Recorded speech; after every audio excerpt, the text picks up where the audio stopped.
Agora. Boa noite, meus irmãos. Que a paz de Jesus esteja em nossos corações. Estamos mais uma vez reunidos para estudarmos o Evangelho de Jesus. E hoje, mais do que nunca, né? Vamos aproveitar esses momentos aí para recarregar as baterias, né? Ficaram paradas aí por um bom tempo. Cláudio, hoje é você. Vamos cantar a canção que foi feita em homenagem ao nosso mentor, Padre Germano.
Obrigada, Cláudio.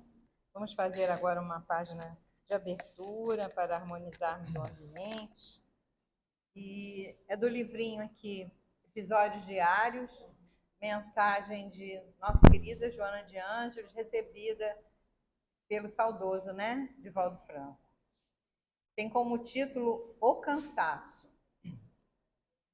Quando te sintas sitiado pelo desfalecimento de forças, ou o cansaço se te insinue em forma de desânimo, para um pouco e refaze-te. O cansaço é mau conselheiro. Produz irritação ou indiferença, tomando as energias e exaurindo-as. Renova a paisagem mental, buscando motivação que te predisponha ao prosseguimento da tarefa. Por um momento, repousa, a fim de conseguires o vigor e o entusiasmo para a continuidade da ação. Noutra circunstância, muda de atividade, evitando a monotonia que intoxica os centros da atenção e não entorpece as forças. Não te concedas o luxo do repouso exagerado, evitando tombar na negligência do dever. Com método e ritmo, conseguirás o equilíbrio psicofísico de que necessitas para não te renderes à exaustão. Jesus informou com muita propriedade, numa lição insuperável, que o Pai até hoje trabalha, e eu também trabalho, sem cansaço nem enfado. A mente renovada pela prece e o corpo estimulado pela consciência do dever não desfalecem sobre os fardos, às vezes quase inevitáveis do cansaço. Age sempre com alegria e produz sem a perturbação que o cansaço proporciona. Bela lição, né? Então, estamos bem nesse ritmo de cansaço, né? Até para quem ficou, até quando a gente fica sem fazer nada, a gente se cansa, né? Enfadonho, né? Mas vamos seguir aí, né? O conselho de Jesus, né? Se o Pai trabalha, como quem somos nós para ficarmos parados e não trabalhar também, né? Fica aí a mensagem da noite. Vamos fazer a nossa prece, elevando o nosso pensamento ao alto, pedindo a Ele, Deus nosso Pai, pedindo a Jesus, governante desse planeta, que permitam que Germano e sua falange espiritual estejam aqui nesta noite nos auxiliando, renovando as nossas forças, renovando os nossos ideais, a nossa vontade de continuar a caminhada. Possamos nesta noite, né, recebermos os ensinamentos que precisamos ouvir através do nosso irmãozinho Rubens, que ele seja amparado pela espiritualidade amiga, que possamos também receber as bênçãos através das atividades de nossa casa, pelo passe, pela água fluidificada, para que todo mundo possa renovar suas baterias, né, e continuar na caminhada para o progresso moral, espiritual e físico. E assim, então, né, já agradecidos, porque já começamos a receber ao entrarmos por aquele portão, pedimos a permissão para iniciarmos o estudo desta noite. Que assim seja, graças a Deus. Bom, com muita alegria, nosso querido irmão Rubens, né, está aqui de volta, te agradecemos mais uma vez a presença, e agora é com você. Tem alguém que não conhece o Rubens aqui? Seu Eduardo, que agora está começando a frequentar a nossa casa. Que bom, mais um amigo. Isso, sempre mais um bom ter amigo. novos amigos. Então, boa noite a todos. Mais uma vez, uma grande alegria estar aqui nesta casa, que sempre me recebe com tanto carinho. Tá? Muito, muito feliz de estar aqui mais uma vez. E eu sou Rubens Almeida, trabalhador do Lar Paulo de Tarso, em Copacabana, e também trabalhador do CESH, Conselho Espírita do Estado do Rio de Janeiro, a nossa federativa. Tá? E, falando em nome da casa, seja muito bem-vindo, tá? Para estarmos juntos sempre. Volte sempre, venha mais vezes, para estarmos sempre juntos. Sempre, sempre muito bom ter novos amigos, novas relações. Bem, queridos, hoje nós vamos falar sobre nosso tema, permanecer em Cristo. Tá?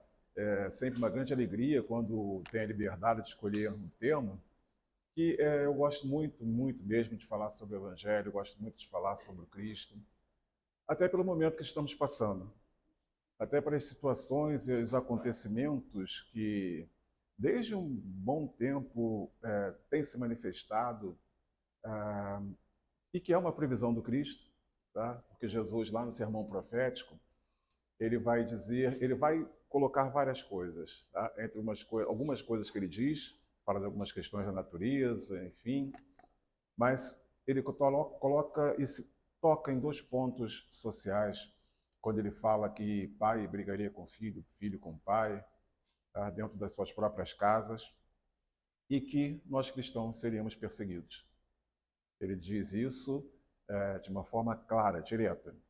Tá? Jesus vai dizer também que nessa perseguição, quando formos levados a juízo, que não nos preocupemos, porque Ele vai falar por nós. E mais, ele diz que isso não é o final do tempo. Isso é só o princípio das dores. O final do tempo é quando todo o evangelho tomar a terra, quando todas as pessoas na terra conhecerem o evangelho do Cristo. Então, fico muito contente de estar nessa situação, porque discutindo, conversando, né, conversando com amigos sobre esse assunto, enfim, muitos têm preocupação, nossa, mas por que assim? Por que fazem isso? Por que falam dessa maneira? Eu fiquei pensando de uns dias para cá, principalmente de uns 2, 3 dias para cá, eu fiquei pensando bem, refletindo ali, aquela coisa, eu comigo mesmo, e falei, não, eu não vou me lamentar, não. Eu vou exultar, porque está sendo feita, concretizada uma profecia do Cristo, que nós seríamos perseguidos. E se eu confio nele e acredito nele, eu sei que ele vai falar por mim. Sei que ele vai estar em juízo falando por mim. Eu sei que eu vou ser levado a juízo. E não lamento, não lamento. Por quê? Quantos e quantos, lá no início, né, principalmente a partir de Paulo de Tarso, quantos sofreram pelo Cristo? Quantos foram martirizados? Quantos foram perseguidos, presos, torturados pelo Cristo? Então, se eu estou nesse caminho, é o caminho certo. Porque eu permaneço em Cristo. E essa permanência em Cristo é algo que ele nos pede a manter. Porque quando nós falamos em permanência em Cristo, nós estamos falando de um capítulo muito importante do Evangelho de João, que é o capítulo 15, versos 1 a 7. Jesus fala literalmente, como nós vamos ver aqui, que nós precisamos permanecer nele.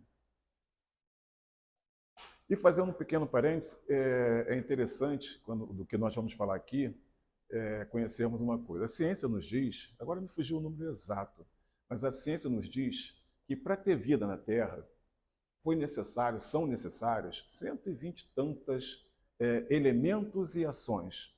Ou seja, nós precisamos de oxigênio, nitrogênio, essas coisas todas nós sabemos. Mas precisamos também de algumas ações. O peso, a questão da pressão atmosférica, a questão da gravidade, a velocidade da nossa Terra girando, em torno do Sol, em torno de si mesmo. Tem outra coisa de giro também, presciência. Presciência não, tem outro nome, fugiu, que é outro giro que a Terra dá em torno dela mesma. Precessão, precessão. Ou seja, precisa de tudo isso para nós estarmos aqui. Tá? E veja que interessante. Basicamente, nós precisamos de comida, bebida, água, né? Luz e ar. E por que é interessante nós sabermos disso?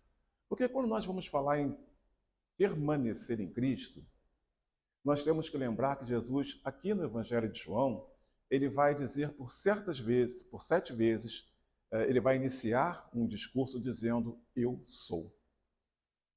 Jesus vai estar falando com uma relação, vai estar conversando com alguém, ele vai se iniciar no discurso dizendo, eu sou, e daí ele vai seguir em frente. E vejam bem, em João 15, de versos 1 a 7, tá? É o resumo disso, porque é um trechinho onde Jesus vai dizer que ele é a verdadeira videira, ou videira verdadeira. Nós vamos lembrar que por várias vezes Jesus faz parábola com relação à videira, ou seja, uma plantação, uma vinha, o que sustenta essa vinha, o que construiu essa vinha e os frutos dessa vinha. É uma relação muito clara, Deus, Jesus e nós. Por isso, quando nós abrimos o Livro dos Espíritos, nós vamos ver lá um desenho. Tá? Quem lembra? Abre o Livro dos Espíritos, primeira coisa que tem em cima, escrito lá, né, filosofia espiritualista, e depois uma videira. Por quê? Vamos lembrar que é o Espírito de Verdade que vem comandar essa avalanche de manifestações que já era prevista no século XVIII e se manifesta totalmente no século XIX. E como preposto do Cristo, como enviado pelo Cristo, ele vai colocar que a nossa relação com a doutrina espírita tem como um símbolo, tá, a videira. E por que isso? Vamos lembrar que várias vezes Jesus faz parábola com videira. Tá? E aqui no capítulo 12, no capítulo 15, melhor dizendo, que ele vai dizer que essa videira é verdadeira, ele justamente começa assim no verso 1. Eu sou a videira verdadeira e meu pai é o agricultor. Todo ramo que estando em mim não der fruto, ele o corta, e todo que dá fruto, limpa, para que produza mais fruto ainda. Ou seja, Jesus deixa claro, esta videira onde nós estamos estabelecidos é obra do Pai. Quem coordena, comanda, gerencia essa videira é o nosso Mestre Jesus. E todos nós que somos estes ramos, tá?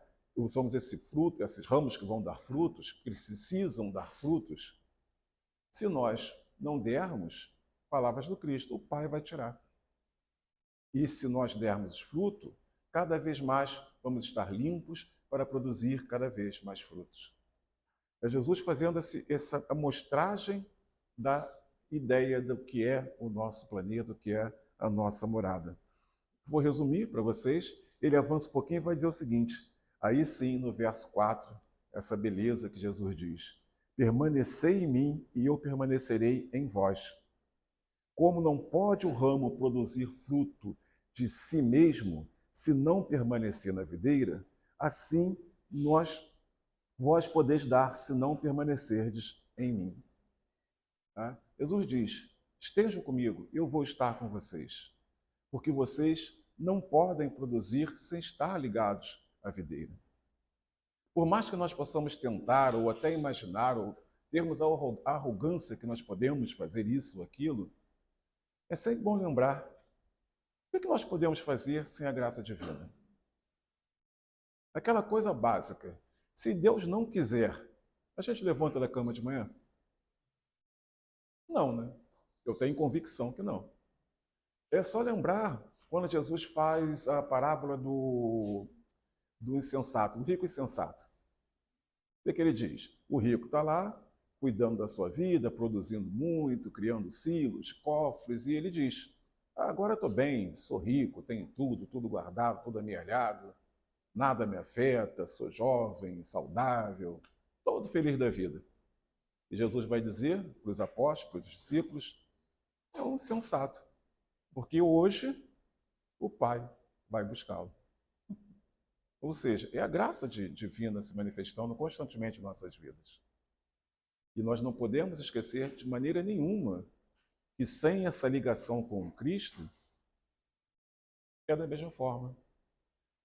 Palavras que nós vimos na harmonização, meu pai trabalha o tempo todo e eu trabalho também. E qual é a nossa obrigação? Trabalhar também. Essa relação de videira. Deus criou, o Cristo gerencia e nós temos que dar frutos. Vamos ter tempestades? Vamos. Vamos ter estios? Vamos. Vamos ter pragas, né? Ervas daninhas, animais, enfim. Todas as dificuldades nós vamos ter, nos colocando nessa metáfora, nessa parábola. Mas lembrem-se, se nós estivermos dando os frutos, se nós estivermos firmes a essa videira, nós vamos produzir, independente de qualquer dificuldade. Porque o dono da vinha é a inteligência suprema. O que pode nos derrubar? O que pode nos arrancar dessa vinha? A não ser a nossa própria vontade. Né? E Jesus vai seguir dizendo o seguinte, se permanecerdes em mim e as minhas palavras permanecerem em vós, pedirei o que quiserdes e vos será feito. Veja que interessante, Jesus agora diz, vocês permaneçam em mim, mas ouçam as minhas palavras. Ouçam o que eu digo. E é importante, Jesus falou muito sem dizer nada. Né? Por exemplo, quando Jesus está nos seus momentos finais, ali frente a Pilatos, sendo levado pelos judeus, Jesus falou muito pouco. Mas quanto ensinamento Jesus nos traz naqueles curtos diálogos? Quantas vezes Jesus simplesmente tem uma ação e nós aprendemos muita coisa? É uma frase que eu gosto sempre de lembrar, que muitos atribuem a Francisco ou a Agostinho, enfim, importa, que precisamos pregar o Evangelho por toda a terra, se for necessário, com palavras. Ou seja, é a nossa atitude que propaga o Evangelho. É o nosso comportamento. É como nós lidamos uns com os outros. Isso sim nos faz levar o Evangelho por toda a terra. Isso sim faz nos fazer cumprir a profecia do Cristo, que nós que permanecemos nele, com todas as dificuldades, vamos ser glorificados quando o Evangelho chegar à terra, a toda a terra. Então, João 15, 1 a 7, nos dá essa mostra, né, que Jesus coloca ali numa parábola, dessa relação. Deus, ele, nós. O Criador, quem cuida e quem tem que produzir. E, mais ainda, esta parábola, esse trechinho, tá, que Jesus coloca, ele faz a síntese dos 7 eu sou que temos em João. Os 7 momentos que ele diz, eu sou. Tá? E quando nós vamos pensar, a partir do olhar espírita, a partir de uma exegese espírita sobre essa parábola, sobre esse momento, nós vamos perceber que nós temos 3 pontos. Permanecer em Cristo, Cristo permanecer em nós, e o ramo não pode dar frutos se não está, tá? Não tem frutos se não está preso ali à vinha. E essa relação, como eu estava colocando, é muito simples. Deus criou, Jesus cuida, nós temos que produzir. É, primeiro, natural. Se a gente tirar, arrancar um cacho de uvas da vinha, ele vai produzir? Não, ele vai estragar. Com muito pouco tempo, vai murchar e vai servir de adubo ali para a terra, porque não vai sair nada ali. Mas sempre que ele estiver mantido ali, vai crescer. Sempre que estiver mantido ali, mesmo com a ideia de que precisa tirar, enfim, mas é um crescimento constante. São transformações que nós precisamos passar. Mesmo mesmo quando tivermos que mudar, sair de um espaço de conforto, de uma situação que nos seja cômoda, é como aquela coisa da poda mesmo. Nós não podamos as árvores, as plantas, para que elas cresçam mais? Por muitas vezes nós temos sempre a ideia, tanto, principalmente Gênesis fala sobre isso, tá? Daquela relação básica. Nossa, por que acontece isso na natureza? Por que tem presa e predador? Por que tem muita chuva, pouca chuva? É a lei divina. É a lei divina se manifestando constantemente.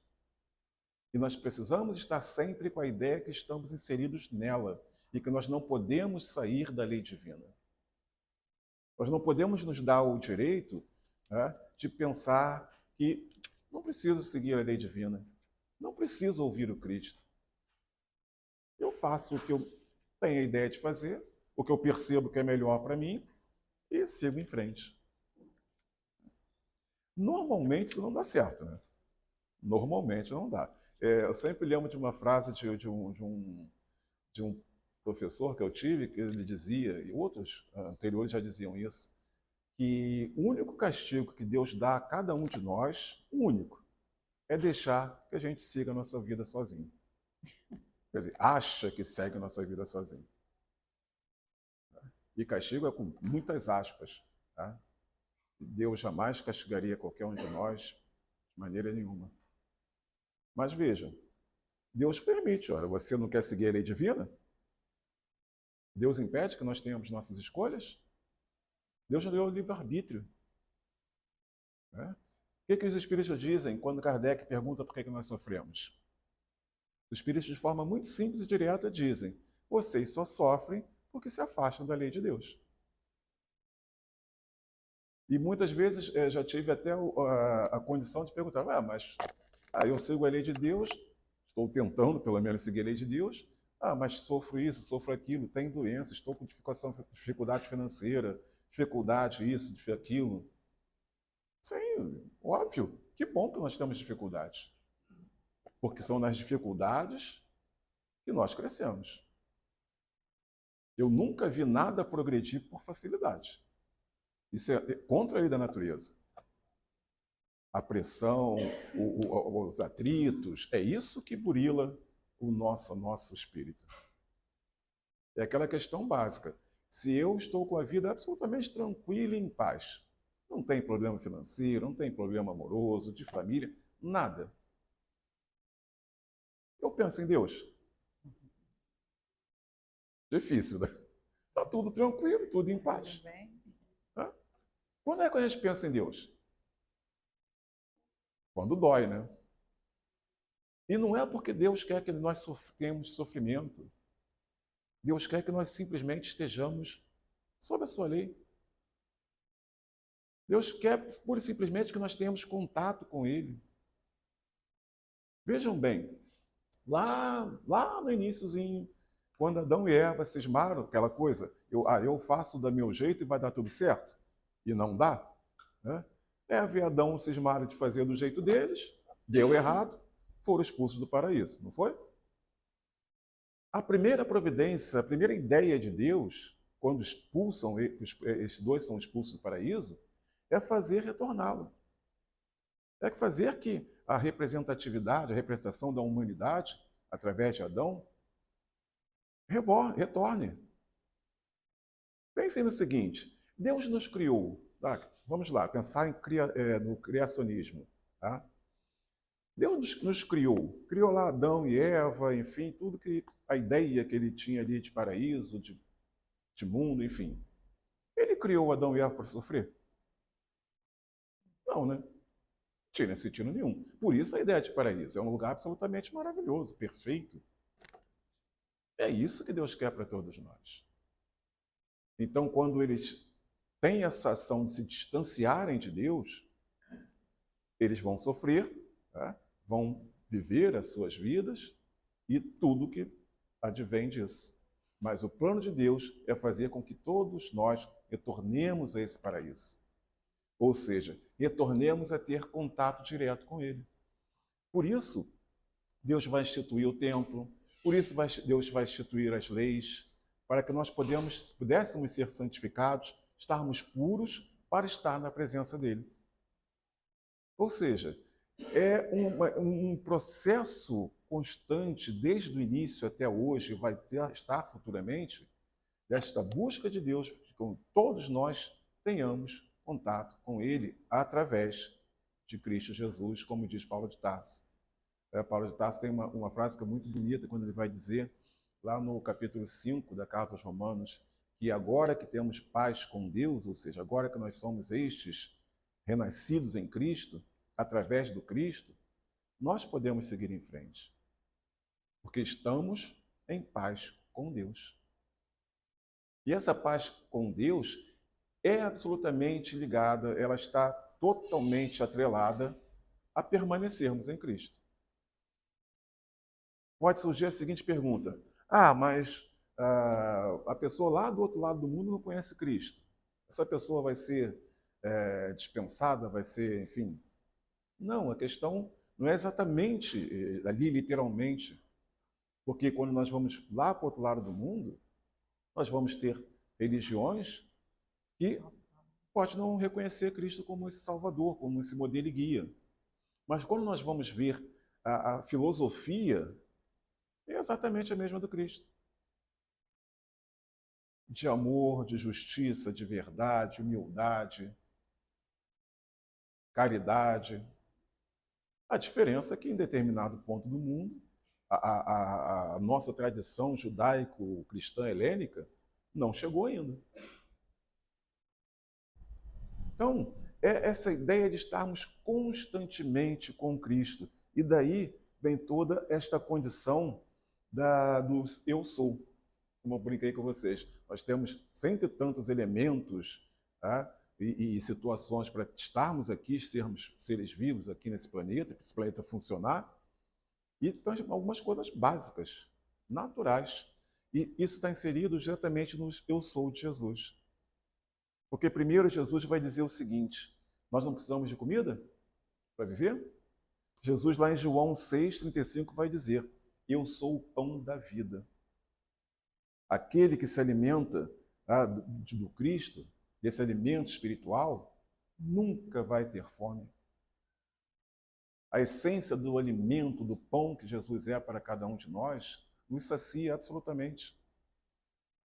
O nosso espírito, nossa alma, necessita dessa alimentação.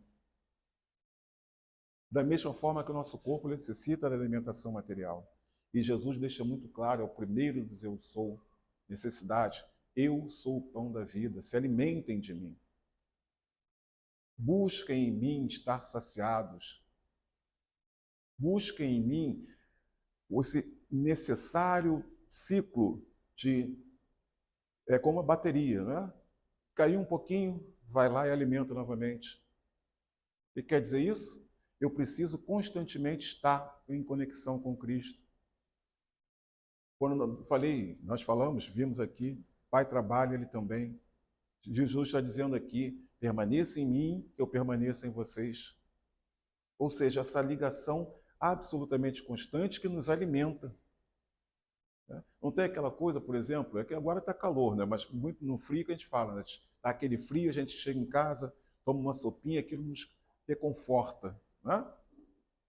Isso é a nossa relação com Jesus. Quando eu chego em casa no final do dia e faço uma oração, ou simplesmente me concentro, fecho a mente para tudo que está em volta, eu tenho esse reconforto com Cristo, com o alimento, com o pão que Cristo é na minha vida, nas nossas vidas. Jesus depois vai dizer que Ele é a luz do mundo. Isso ele diz lá em João 8,12. Eu sou a luz do mundo. Nós viveríamos sem o sol? Não, né? Eu quero viver sem a luz do mundo, sem Jesus? Não quero. Eu quero permanecer sob essa luz. Sob essa luz que vai me aquecer constantemente. Essa luz que me ilumina e me tira da ignorância. Me tira das trevas da ignorância. E quando nós pensamos em luz, tá? É aquela coisa, é o sol que nós vemos durante o dia, e agora? A luz artificial, a lua, enfim. Essa luz do Cristo, ela nunca se apaga, ela não tem ciclo. Essa luz me tira das trevas da ignorância a todo tempo. E a ideia de iluminação não é por simplesmente estar claro para que eu possa caminhar. Até porque Paulo de Tarso vai nos dizer que nós não temos que caminhar por vista, nós temos que caminhar por fé. Então nós nem precisamos ver.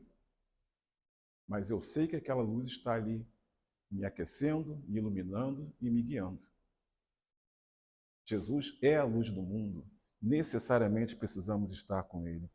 Tá? Porque quanto mais eu estou na luz, quanto mais eu me permito estar sob essa luz, mais distância eu vou tendo das trevas. Estamos no mundo de provas e expiações. Né? Às vezes nós esquecemos de uma coisa bem clara que os Espíritos nos deixam. Quando fala das esferas espirituais, né? Às vezes nós somos bem animados, né, com as nossas condições, a gente pensa que está indo lá para cima, né? Já está em regeneração, já somos isso, já somos aquilo. E os Espíritos vão nos dizer de forma bem tranquila que o mundo das trevas é logo ali do lado. Que nós somos muito mais influenciados por eles do que de quem está em cima. E se eu tenho a luz do Cristo constantemente, cada vez mais essa possibilidade de sombra se distancia de mim. Eu posso, por mim, apenas por mim, pela minha vontade, estar distante das sombras? Será que eu posso? Será que eu consigo? Não ter vícios, não ter maus pensamentos, não ter vaidade, não ter orgulho. Eu sozinho.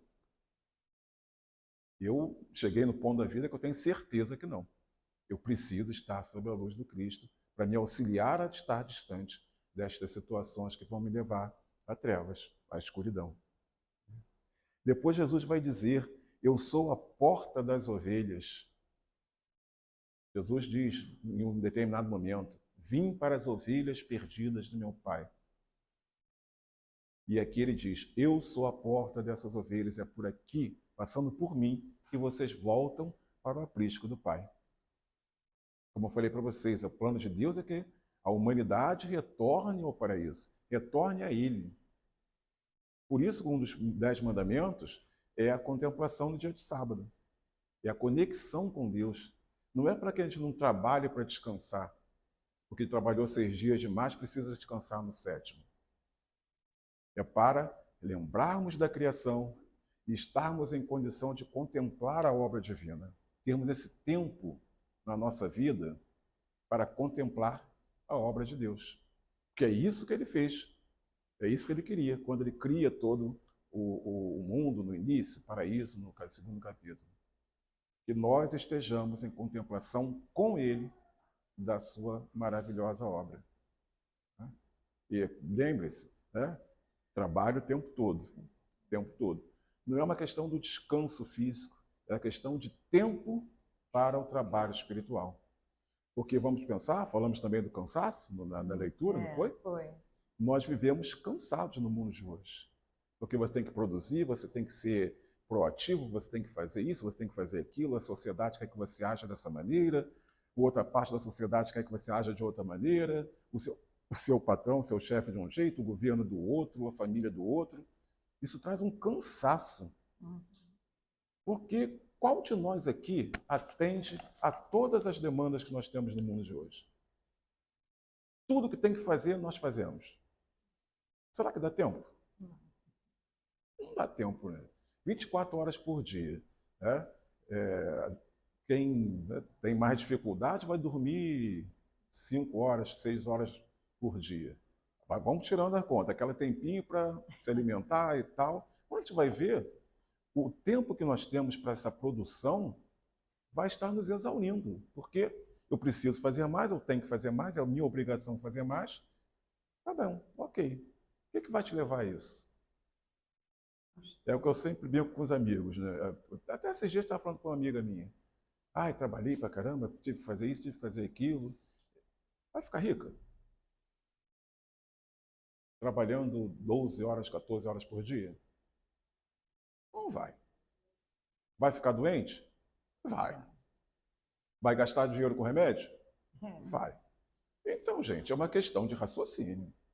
A gente precisa, de vez em quando, dar uma paradinha e pensar em nós. Em todos os níveis. Todos os níveis. Fisicamente, se alimentando melhor, fazendo exercício, intelectualmente, lendo um bom livro, tendo uma boa ação cultural, espiritualmente, no campo da caridade, no trabalho, nas casas espíritas, em qualquer religião que for. Mas tempo para a gente, tempo para nós podermos passar por essa porta.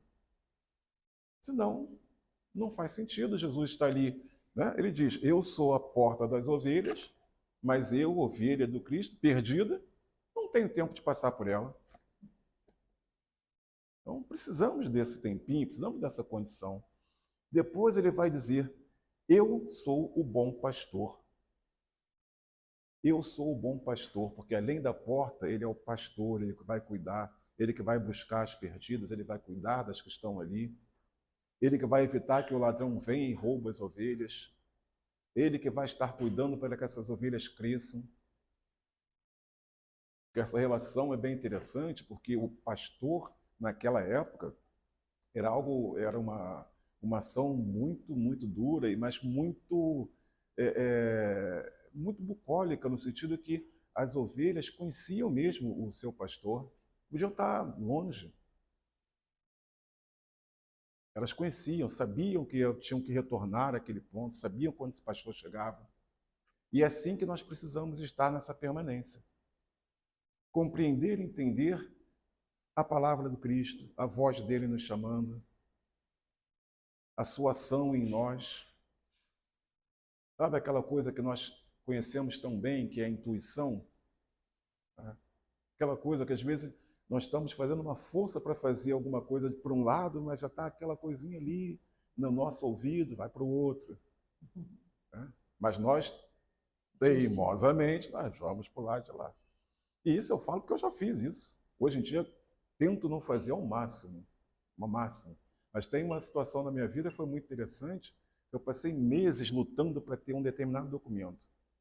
Achar um determinado documento. Eu ia em cartório, eu ia para um lado, ia para o outro, ia na cidade, ia na Zona Sul, eu saía procurando por tudo quanto é canto. Todo lugar que eu ia brigava, já estava num estresse assim absurdo, que eu queria daquela forma. Mas sempre com uma coisinha, por aquilo deve estar no lugar tal. Mas eu nunca, não é possível, não vai estar ali nunca. E procurava daqui, procurava dali. Até que um dia, sim, muito cansado dessa situação. E foi interessante que eu tinha ido em São Cristóvão buscar mais uma vez, e não estava, não achava, enfim. E era assim um calor, mais do que estava hoje. Foi muito interessante isso, eu guardo muito isso na minha lembrança. Um calor no nível que estava hoje. Onde eu estacionei não tinha uma sombra. Isso era 2 horas da tarde. Quando eu voltei, o carro estava quente, mas quente assim de uma maneira absurda. O ar refrigerado estava quebrado. Eu sentei ali e falei, meu Deus do céu, meu Jesus, me ajuda. Não é possível que eu não vou conseguir achar isso. Ele é importante para mim. Mas vejam, foi a primeira vez em meses que eu pensei em Deus, pensei em Jesus nessa situação. Meses. Eu estava resolvendo. Nesse dia, nessa circunstância, eu pensei em Deus, pensei em Jesus. Fui saindo, me deu sabe, aquela coisa assim, vou procurar um lugar tal. Deixei o carro num determinado lugar, fui de metrô para a cidade, cheguei lá, o documento estava lá.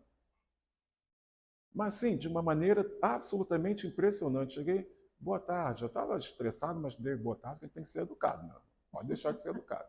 Permanecer em Cristo é ser educado também com o próximo. Ah, meu senhor, eu estou procurando, fiz um apanhado da minha Via Crucis, e a menina muito solicitou, meu senhor, mas deve estar por aqui mesmo. Só um minutinho que eu vou procurar. Não demorou um minuto, a moça veio com o documento.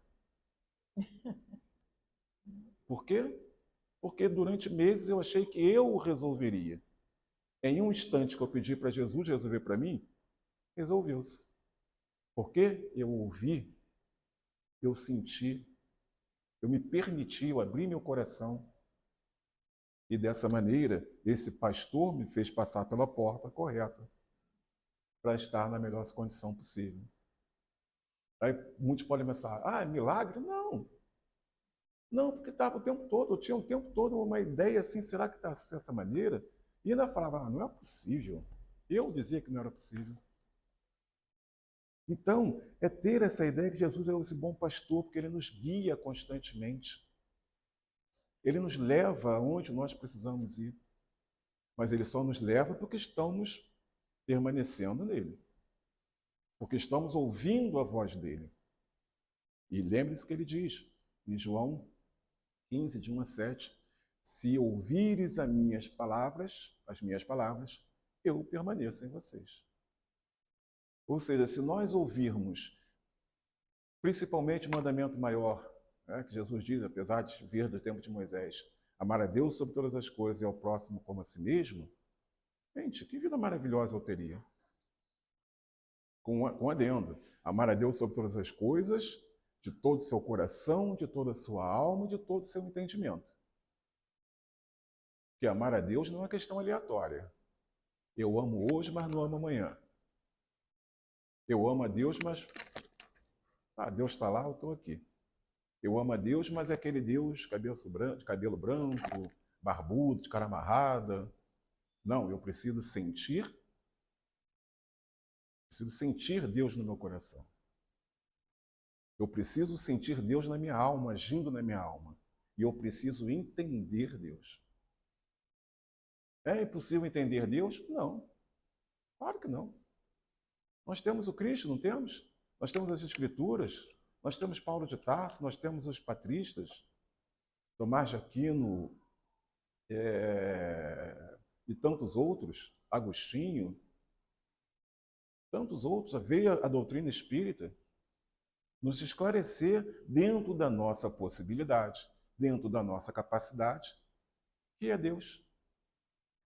E a partir desse entendimento, ou seja, abrindo nosso coração, a nossa alma e a nossa mente, nós temos essa conexão com o Pai, compreendendo que a lei divina é para todos, não é uma questão de bondade apenas, é uma questão de justiça. Porque normalmente, muitas vezes já ouvia colocarem Deus é soberanamente bom e justo. Não, Deus é soberanamente justo e bom. Porque o justo Ele é naturalmente bom, mas o bom não necessariamente é justo. Certo? É como eu gosto de brincar com os amigos. Né? Vocês gostam de gente boazinha? Gostam de gente boazinha? Aquela pessoa boazinha. Gostam? Eu prefiro gente bondosa. Porque gente boazinha não te fala a verdade, não omite a sua essência, porque ela precisa ter aquela aparência constante de boazinha. O bondoso não. O bondoso, se eu estiver errado, o bondoso vai me dizer, Rubens, você está errado. O bondoso vai me dar a mão se eu precisar. O bonzinho, não sei. Porque, de repente, ele dando a mão a mim, desagrada o outro. Ele não pode ficar desagradado com o outro, conforme o interesse deles. Compreende a diferença? O bondoso não precisa de nada. Ele tem a essência da bondade. Ele é justo. Então, a justiça divina se manifesta o tempo todo sobre nós e nós precisamos estar abertos de coração, de mente, para essa justiça se manifestando. Né? E, finalmente não, ainda faltam duas. Jesus vai dizer, eu sou ressurreição e vida. Vida, Jesus é vida, é o ar que nós respiramos.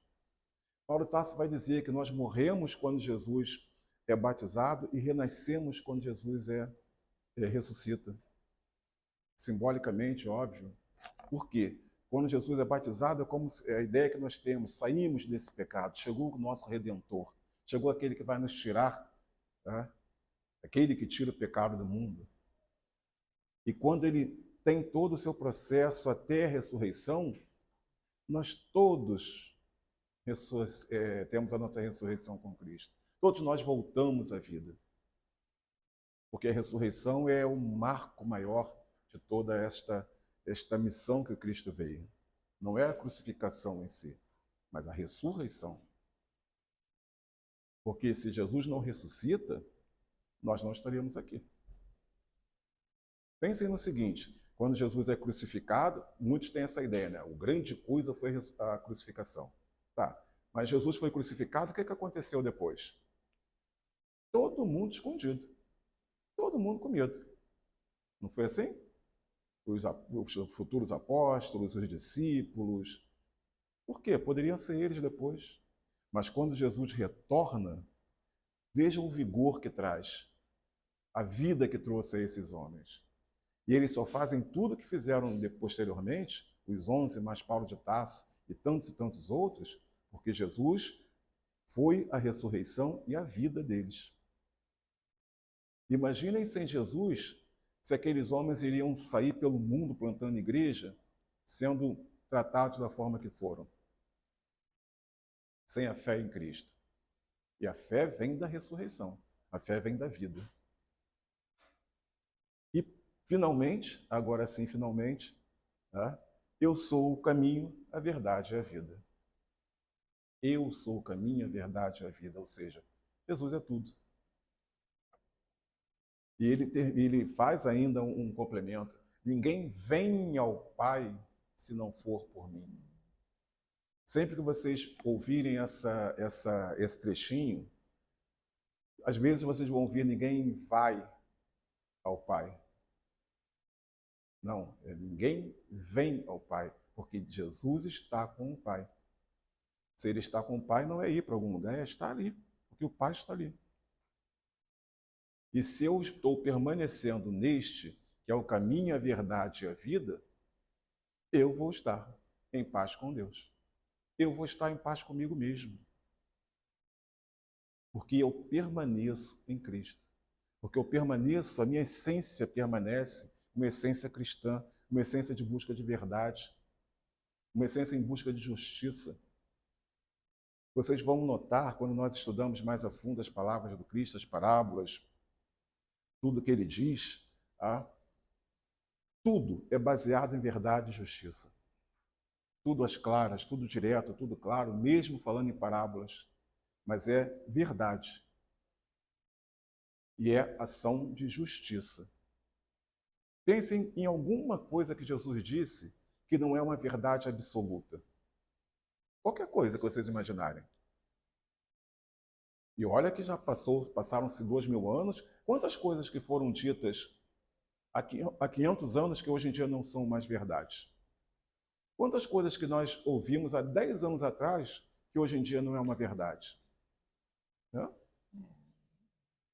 Um dos maiores exemplos que nós temos é Newton e Einstein. Newton, as leis newtonianas eram incríveis, eram a verdade absoluta. E passou-se um tempo, Einstein veio e disse, não, não é assim. Por quê? Porque só existe uma verdade, que é a verdade divina, que é a justiça divina. E isso Jesus nos trouxe. Vocês podem pensar, mas esse é o campo espiritual, não é o campo material? Gente, lei divina está em tudo, absolutamente tudo. Nessa chuva que caiu de repente, é a lei divina, agindo na matéria. As nossas transformações morais, a partir do nosso esforço, é da lei divina, agindo no campo espiritual. Mas não se enganem, tudo está sob a lei divina. Em todas as áreas, em todos os campos. Isso é aquela coisa, o doutor tal é o maior disso, daquilo. É porque Deus quer. Ele é o maior, lógico, teve esforço, estudou, pesquisou, cresceu profissionalmente. Ótimo, maravilhoso. Mas se Deus não quiser? É aquela coisa, eu estudo, eu gosto de estudar, eu gosto de fazer, eu fiz isso, aquilo e tal. Mas se Deus não quiser, como eu falei, a gente não sai de casa. Já aconteceu comigo de eu estar... Acho que foi uma das poucas vezes que eu não consegui fazer uma palestra. Eu estava na minha casa, e o centro era pertinho, o centro seria daqui na esquina da minha casa. Pesquisei, eu deixei tudo prontinho, PowerPoint, tudo maravilhoso. Né? De manhã eu fui jogar meu futebol, fizemos o nosso almoço e tal, tudo em paz, tudo maravilhoso. E eu, deu a palestra às 5, deu 2 horas, falei, vou deitar um pouquinho para descansar, dar aquela relaxada depois do almoço, que faz muito bem à saúde. Tá? E fui lá, deitei, relaxei, saudável, bem animado, maravilhoso. Daqui a pouco eu tenho palestra, tenho que chegar, tenho que falar isso, tenho que falar aquilo. Todo, né? Como dizia minha avó, todo pimpão. Quando, na época, casado, quando minha mulher falou, Rubinho, está na hora de levantar para a palestra. Era umas 4 horas da tarde. Eu falei, tá bom. Me virei para levantar. Travou minha coluna. Não conseguia me mexer mais. Aí é aquela coisa, na hora, enfim. E depois eu fiquei pensando, bom tempo depois, quando eu fui mais avançando em pensamentos, pensando. Gente, o que adiantou estudar, fazer, acontecer, tudo? E meu corpo não permitiu. Por quê? Não sei. Mas é a lei divina se manifestando. De alguma maneira. Então é sempre lembrarmos disso. Eu preciso permanecer em Cristo. Vou sofrer? Óbvio. É óbvio que eu vou sofrer. Fisicamente, moralmente, espiritualmente, vou sofrer. Porque Jesus não nos vendeu, infelizmente, existe uma ideia de se vender Jesus como solução para tudo. Tudo é resolvido, tudo isso, daquilo. Mas o próprio Jesus nunca disse que seguir ele ia ser um mundo de facilidades. Nunca. Eu não lembro de uma palavra do Cristo falando que, se vou vir após mim, e com um detalhe, quando ele diz isso, se você quer vir após mim, pegue a sua cruz e venha. Né? Jesus não diz, se você quer vir atrás de mim, larga a sua cruz para ir, porque eu não quero ninguém sofrendo, não.